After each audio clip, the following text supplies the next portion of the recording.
Ryland stood in the warm desert wind, waiting beside his small metal hangar. His hands were dusty, his clothes smelled like engine oil, and his heart beat fast with excitement. He had spent almost all his savings on this moment. A delivery ship was coming from an alien auction market far across the system.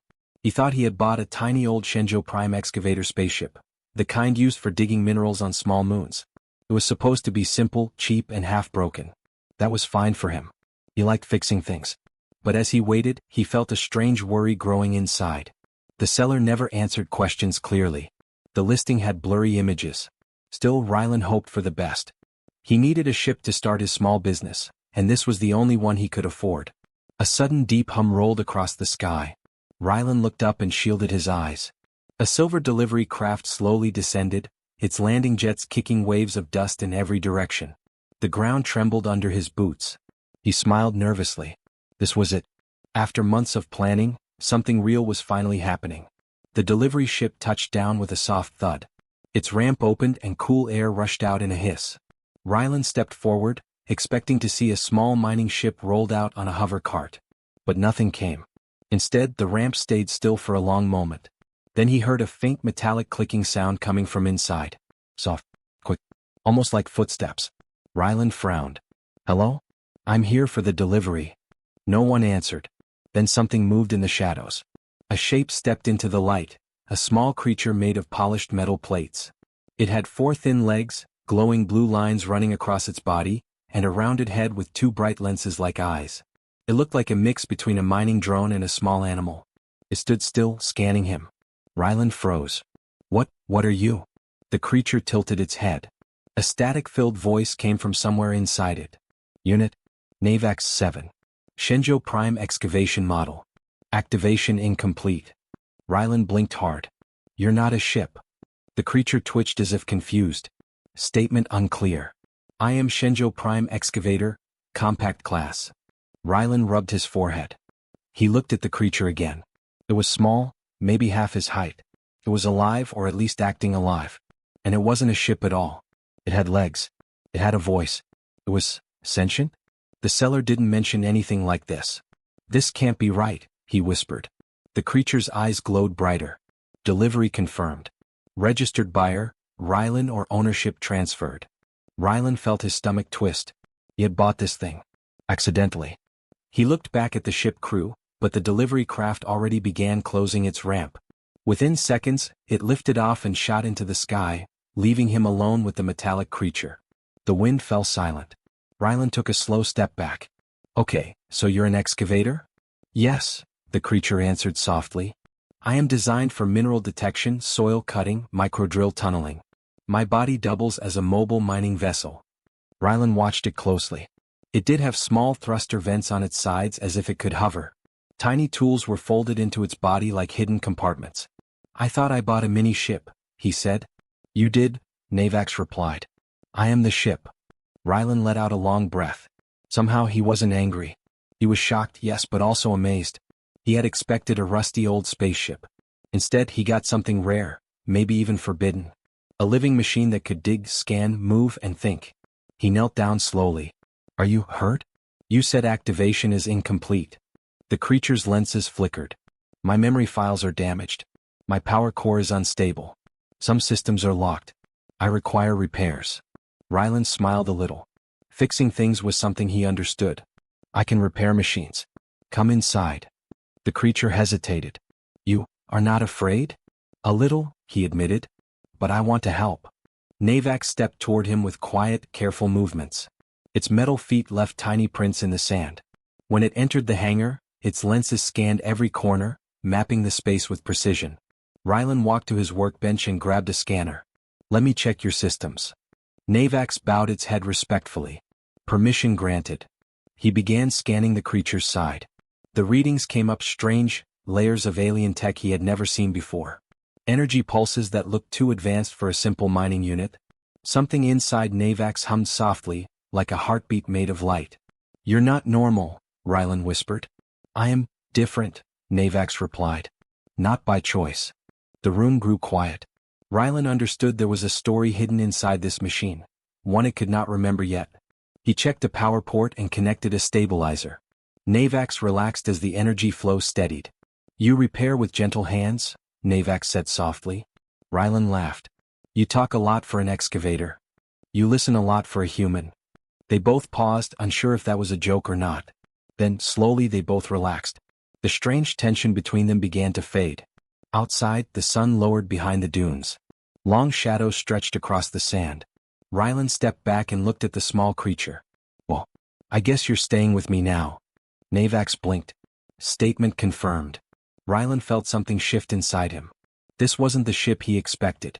This wasn't the life he planned. But somehow he already felt that this metallic stranger might become something important. Maybe even a friend. And somewhere far away in space, a faint, silent signal pulsed from Navax's core. One Rylan did not notice. A signal that would soon bring danger straight to his quiet desert world. Rylan woke early the next morning to the soft sound of metal tapping on the concrete floor. For a moment he thought someone was breaking into the hangar, but when he sat up he saw Navax walking slowly in a circle, its legs stiff and unsure, like it was practicing how to move. Navax paused when it sensed Rylan awake. Good morning. My mobility sensors require calibration. Rylan rubbed his eyes. You're exercising? Correct. My systems improve with repetition. Rylan couldn't help smiling. The small machine seemed almost proud of itself. Even though it was sentient, it also felt strangely childlike, curious, cautious, and still learning how to interact. He stood up and walked to the creature. Let me check your joints. They sounded rough. Navax lowered itself without hesitation. Rylan worked slowly, tightening bolts and applying lubricant. As he worked, the creature remained still and quiet, only humming softly. You trust me a lot, Rylan said. You repaired my power core, Navax replied. Statistically, a being who repairs is more likely to protect. Rylan laughed. That's one way to see it. When the maintenance was finished, Navax lifted its head. Thank you, Rylan. Anytime. The day passed with both of them learning about each other. Rylan demonstrated simple tools showing how wrenches, cutters, and scanners worked. Navax, in return, opened small panels on its body, revealing hidden tools, micro drills, heat cutters, mineral scanners. Each one folded back into its frame with smooth precision. You're like a walking toolbox, Rylan said. Accurate, Navax answered. However, some tools remain locked. I lack the required memory codes. So your memories really are damaged? Rylan asked. Navax paused as if trying to access something deep inside. Its lenses flickered. There are pieces, it said softly. Flashes. Images of tunnels. Voices giving orders. Light, collapsing. Then darkness. Rylan frowned. Sounds like something bad happened. I do not know. I only know I woke in a storage crate. Then I was sold. Rylan felt a sharp twist in his chest. It wasn't fair. Navax wasn't junk. It was someone important. Someone valuable. Someone lost. You're safe here, he said firmly. Navax tilted its head. Your tone indicates assurance. It means I mean it, Rylan said with a small smile. Later that afternoon, Rylan brought Navax outside the hangar. The desert was quiet, warm, and bright. Navax stepped onto the sand carefully, its legs adjusting. Why is the ground soft? The machine asked. It's just sand. You'll get used to it, Rylan said. Navax took another step, then another, slowly gaining balance. The wind blew across its metal plates. It turned its head toward the dunes as if studying every grain and shadow. This world is peaceful, Navax said. Yeah, Rylan replied. That's why I moved here. No big cities. No noise. Just open land. Navax processed his words. You prefer quiet. I prefer things I can fix, he answered. Machines are simple. People, not always. Navax nodded like it understood. Rylan wasn't sure how, but the creature always seemed to understand him better than most humans did. They spent the rest of the day testing Navax's systems. Rylan set up stones and metal pieces around the hangar. Navax scanned them, mapped them, and used its tiny drill to make smooth holes. The precision was impressive. You really are something special, Rylan said. Your praise increases my functional confidence, Navax replied. That means you like compliments? Possibly. Rylan laughed again. He didn't expect to enjoy this so much. He thought he bought a machine to work with. Instead, he gained someone he could talk to. As evening arrived, Rylan sat on a crate outside, watching the sky darken. Navax stood beside him silently, its lenses glowing faintly. The desert night was cool and wide, full of stars. Rylan looked up. Do you remember anything about space? Where you came from? Navax was quiet for a long moment. Only sounds, it finally said. Commands spoken by many voices. Not hostile. Not unkind. Then, something broke. A sound like thunder. I hid. I shut down. When I woke, I was alone. Rylan listened carefully. The story felt bigger than the machine could explain. Something dangerous must have happened. Something that scattered its memories. You're safe now, he repeated. Yes, Navax answered. With you I am safe. Rylan felt a warmth in his chest. It was strange, this was a machine but it spoke like a friend. And it trusted him more than most people ever had. Back inside the hangar, Navax watched as Rylan cleaned old tools and sorted metal scraps. You work hard, Navax said. I have to, Rylan replied. Life doesn't get easier if you sit still. The creature's lenses softened. If you allow it, I will help you work. Rylan looked up. You want to help? Yes. You repair me. I help you. This is balance. Rylan smiled slowly. Yeah, I'd like that. Navax approached the workbench and lifted a small container of bolts with precise claws. It moved carefully as if proud to contribute. Rylan didn't have the heart to tell it the job was simple. It wasn't about the task, it was the bond forming between them. Hours passed peacefully as they worked side by side. The sound of tools and quiet humming filled the hangar, blending into a gentle rhythm neither of them wanted to break. Then, when Rylan was closing the lights, he noticed a tiny flashing symbol on Navax's side. A symbol that had not been there earlier. What's that? He asked. Navax turned slowly. I do not know. The symbol blinked again, faint, sharp, and unsettling. Rylan felt a cold shiver run down his spine. Something out there had noticed Navax, and it was trying to reach them. The strange blinking symbol stayed on Navax's side all night. It pulsed gently like a quiet heartbeat, but Rylan could not shake the feeling that something was wrong. Early in the morning he walked to the hangar, hoping it had stopped. It had not. Navax stood in the center of the room, completely still as if listening to something far away. Its lenses glowed a soft blue, brighter than usual. Rylan stepped closer. Are you okay? Navax turned slowly. A signal is reaching me. It is faint, but growing stronger. Rylan felt his stomach tighten. What kind of signal? I do not know. But it is searching. Rylan didn't like that answer. The hangar suddenly felt too small, too quiet. He checked the symbol again. It looked like a small triangle with spinning rings around it. Something alien, something official. Could it be your creators? He asked. Possibly. Or a tracking beacon hidden deep in my core. I am unsure. Rylan ran a hand through his hair. He had bought Navax by accident, but now he felt responsible. Whatever was looking for the little machine might not care who got hurt while retrieving it. We need to be careful, Rylan said. Navax nodded. Agreed. That morning as they worked outside, Rylan kept glancing at the sky. Navax scanned the air every few minutes, the soft hum of its sensors filling the warm wind. By noon the hum stopped. Navax froze. Rylan turned quickly. Navax. The creature's lenses narrowed. Something approaches. Rylan looked up, and saw a distant dot moving fast in the sky. It glimmered silver in the sunlight. It wasn't a delivery ship. It wasn't a local craft. It was a hunter. The dot grew larger. It didn't fly like normal ships. Its wings were sharp, angular, and folded like blades. Rylan felt his pulse speed up. Inside, he whispered. Navax moved instantly, its legs tapping quickly against the sand. They rushed into the hangar and closed the doors just as a thunderous hum passed overhead. The ship roared across the sky, circling them. Navax stood close to Rylan. I recognize the sound. This design is military. Military? Rylan repeated. Why would military ships chase a mining unit? Navax's voice softened. Because I am not only a mining unit. Rylan stepped back. Then what are you? I do not know. My memories are locked. But I feel a warning inside me. Something important. Something hunted. The ship outside lowered altitude. Dust swirled violently as it passed over the hangar again, slower this time, searching. They know you're here, Rylan said. Navax calculated quickly. Your world has no defenses. If they land, they will take me. You may be harmed in the process. Rylan swallowed. I won't let them take you. Navax stared at him with wide lenses. Why? Because you're my friend, Rylan said simply. For a moment, Navax said nothing. Then it bowed its head slightly. Thank you. The hum outside grew louder. Rylan rushed to the back of the hangar, grabbing scrap metal and wiring. What are you doing? Navax asked. Buying time, Rylan said. Help me. They worked fast, pushing metal frames and old equipment to the walls, making the hangar look cluttered and unimportant. Rylan dimmed the lights and covered Navax with heavy cloth, hiding its glowing lines. The ship outside landed with a harsh thud.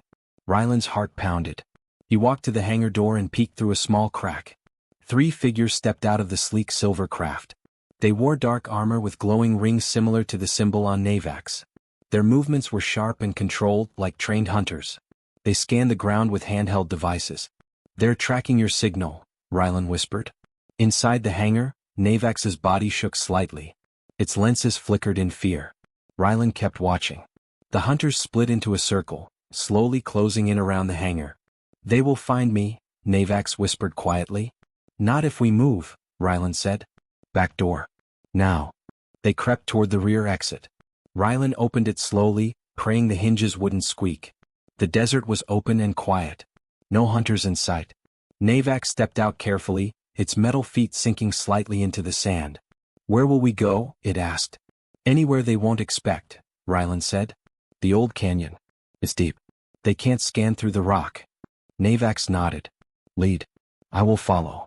They moved quickly across the sand, staying low, using rocks for cover. Behind them, the hunters reached the hangar. The heavy metal doors slid open. Rylan didn't look back, but he heard the mechanical hum of scanners and the sharp metallic footsteps of the search team. Navax whispered, They will notice my heat signature missing. Then we run faster, Rylan said. By the time they reached the edge of the canyon, the sun was setting. Long shadows covered the rocky ground. The canyon mouth was narrow and dark, a perfect hiding place. Inside, Rylan said, breathing hard. Navax entered first, its lenses adjusting to the dim light. This place is ideal. The stone is dense. Rylan followed. The deeper they went, the cooler and quieter the air became. The hunter's ship was still a distant glow now. But it was not gone. Navax suddenly stopped. Rylan, the signal has strengthened. What does that mean? Rylan asked. It means more hunters are coming. Rylan leaned against the wall, trying to catch his breath. Why? Why you? What makes you so important? Navax's lenses dimmed slowly. I think I was not only built for digging. I was built for something greater. Something someone does not want me to remember. Rylan stared at the small machine beside him. This creature he had accidentally bought, repaired, and befriended. This is bad, he said quietly. Yes, Navax agreed. But we are together. Rylan nodded firmly. And we'll stay that way. Outside the canyon, the sound of engines echoed through the desert. The hunters had found their trail. The chase had only begun. The canyon grew darker as Rylan and Navax moved deeper into it. The rock walls rose high on both sides, blocking most of the fading sunlight. Rylan kept glancing behind them, listening for the sound of engines or footsteps, but the canyon was silent for now. Navax walked beside him, its blue lenses glowing softly in the dim light. But something about the glow was different, stronger, brighter, almost pulsing. Rylan noticed. Are you overheating? No, Navax said slowly. Something inside me is unlocking. Rylan stopped. Unlocking? What does that mean? Navax looked down at its own body, confused. I do not know. The signal from the hunters triggered something. I feel memories pressing against my core. They want to open. Rylan placed a hand gently on the machine's metal frame. If something happens, I'm here. Navax nodded, then turned its head sharply toward the canyon entrance. They are coming. Rylan heard it too, distant engines echoing against stone. He grabbed Navax's shoulder. We need to move. Now. They rushed deeper into the canyon until the walls opened into a wide, hidden basin. The area was filled with old rocks and collapsed tunnels. It looked like a natural trap, dangerous but also a place the hunters might struggle to scan. Rylan stopped behind a large fallen slab. We hide here. Navax lowered itself. But before Rylan could sit, Navax's body flashed brightly, forcing him to step back. Navax. The creature trembled. Its metal plates shifted, opening slightly. A soft humming rose from its chest, deep and warm. I remember, Navax whispered. More plates unfolded, revealing a smooth, glowing sphere inside its torso. It was bright, white blue and alive, almost like a small star. Rylan stared in shock. What is that? My true core, Navax said. A quantum power source. Rare. Illegal for military use. My creator hid it inside me. Rylan felt cold. That's why they want you. Yes, Navax said. The core can power a ship, or destroy one. It depends on the user. Rylan took a step back, overwhelmed. He had bought a tiny mining ship for cheap, and instead he had received one of the most valuable and dangerous machines in the galaxy. Navax lowered its head. I did not know. I did not want to bring danger to you. You didn't choose this, Rylan said softly. This isn't your fault. Suddenly, loud footsteps echoed from the canyon. The hunters were close now. Rylan grabbed Navax's side. We have to figure out something fast. Navax calculated quickly. The canyon floor is unstable. The rock layers can shift. Rylan's eyes widened. You're saying we can use the ground to trap them? Yes, Navax said. If we trigger a collapse at the right moment. Rylan looked around. The canyon looked solid, but he knew the desert well. There were old mining tunnels beneath these rocks, tunnels Navax had sensed earlier. Where's the weak point? He asked. Navax raised a small scanner. A beam swept across the ground and walls. There. The central rock shelf. One strong cut will make it fall. Rylan nodded. Can you do it? Yes. But once I use my core energy they will detect me instantly. They're already here, Rylan said. We don't have time to be subtle. Navax straightened its legs, steady and firm. Then I will protect us. A shadow appeared at the canyon mouth. One hunter, tall and armored, stepped inside, scanning the ground. Two more followed behind. Their voices were sharp and metallic. They are reading my signal, Navax whispered. We have seconds. Rylan crouched behind the fallen slab, heart racing. Do it. Navax aimed a small arm toward the canyon floor. A beam shot out, not like the weak scanning lights before but a focused, powerful stream of energy. It cut deep into the rock with a loud, cracking sound. The hunters turned immediately. There, one shouted. They strode forward, weapons drawn. The beam finished its cut. Navax stepped back. Rylan, hold on. The ground groaned. A deep rumble followed. Then the metal-like snap of rock splitting. The entire middle section of the canyon floor collapsed into a long, wide pit. The hunters had no time to react. The ground beneath their feet gave way, pulling them down with their own heavy armor. They fell into the pit with crashing metal and breaking stone. Dust rose in thick waves. Rylan coughed and shielded his face. Are they? They are trapped, Navax said. The pit is too deep for them to climb. Rylan peeked over the edge. The hunters struggled below, but the sand and rock kept collapsing around them. Rylan let out a long breath of relief. You did it. Navax's lenses dimmed slightly. My core energy is low. But we are safe for now. Rylan knelt beside the machine. You saved us. Again. Navax tilted its head. You saved me first. Rylan placed a hand gently on Navax's side. We're a team. That means something. Navax processed his words. Yes, means I am not alone. The sky above slowly darkened as night approached. The canyon fell quiet again, the only sound the faint shifting of sand. Rylan looked toward the stars. More hunters might come. Yes, Navax said softly. But they will not reach us quickly. We have time. Rylan stood up. Then we use that time. We fix you. We strengthen your systems. And we think smarter than them. Navax's lenses glowed brighter. With you, I have a chance. Rylan nodded with confidence. Together we'll stay ahead. The soft hum from Navax's core faded to a gentle warmth. The danger wasn't over, but something stronger had awakened in both of them. Not just the core. The courage to fight back. Kai stood inside the silent hangar as the hunter's ship burned outside, thick smoke turning the sky gray. Vela hovered close beside him, her small frame trembling from everything that had happened. The battle was over, but the fear in the air had not faded. Kai gently placed his hand on Vela's side. It's okay now, he whispered. We won. But not by strength, only by thinking. Vela made a soft metallic chirp and leaned close, trusting him completely. But the ground began to shake. Kai looked up and saw the huge burned cruiser the hunters had arrived in. Its engine lights began to pulse. The ship was trying to restart itself. It was damaged but not destroyed.